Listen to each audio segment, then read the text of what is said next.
भगवान ने स्वयं कहा, मैंने सभी प्राणियों को बनाया। प्राणी किसे कहते हैं? जिस शरीर में प्राण रहता है वही प्राणी कहलाता है। प्राणी माने प्राण वाला। तो मैंने प्राणियों को बनाया है और स्वयं प्राण बनकर मैं उनके अंदर रहता हूँ। सभी प्राणियों में ईश्वर ही रहता है। फिर आप खुद कल्पना कीजिए, किसी को कष्ट देते हैं तो किसको देते हैं? उसी को देते हैं। किसी को मारना चाहते हैं तो उसी को मारना चाहते हैं। किसी का खून पीना चाहते हैं तो उसी का खून पीना चाहते हैं। और किसी को सुख दे रहे हैं तो उसी को दे रहे हैं। जो सुख दुख आप किसी और को नहीं, उसी को दे रहे हैं। तब हम पूजा प्रार्थना क्यों करते हैं? भगवान की मूर्ति बना कर उनको रोज डंडे क्यों नहीं मारते?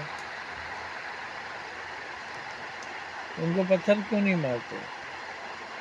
क्योंकि जानते हैं हम कि वो परमात्मा है, वही हमको सुख देंगे, उन्हीं के हाथ में सब कुछ है।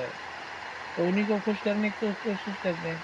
और खुश करने के लिए पूजा प्रार्थना व्रत उपवास सब कुछ उन्हीं के लिए करते हैं। तो पूजा प्रार्थना से मूर्ति को क्या मिलता है? मूर्ति को क्या मिलता है? कुछ आपको मिलता है, लेकिन आपको क्या पता कि आपको मिलता है कि नहीं मिलता है? तो हम इसीलिए करते हैं कि वही हमें कुछ दे सकता है और कोई नहीं।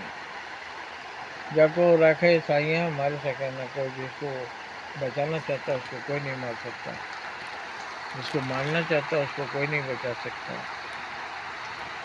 इसलिए उसकी प्रार्थना करते हैं, पूजा करते हैं, प्रणाम करते हैं। तो साथ साथ हमको ये भी जान लेना चाहिए कि सबके अंदर वही है।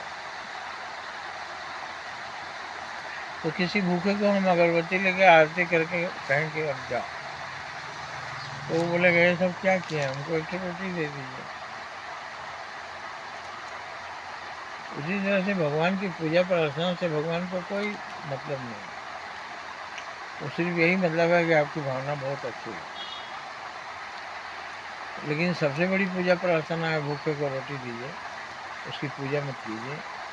प्यासे को पानी दीजिए, यही उसकी पूजा है। मरते की जान बचा लीजिए, यही उसकी पूजा है। पूजा प्रार्थना का मतलब सेवा। तो अगर आप दूसरों की सेवा करते हैं, पीड़ितों की सेवा करते हैं, मजबूरों कमज़ोरों की सेवा करते हैं, तो ही आप ईश्वर की सच्ची पूजा करते हैं। ईश्वर की सच्ची पूजा यही है कि आप किसी को दुखी देखना नहीं चाहते, सब में सुख बांट रहे हैं। यही सबसे सच्ची पूजा है, सच्ची प्रार्थना है, सच्ची अर्चना है। जय हिंद, जय भारत।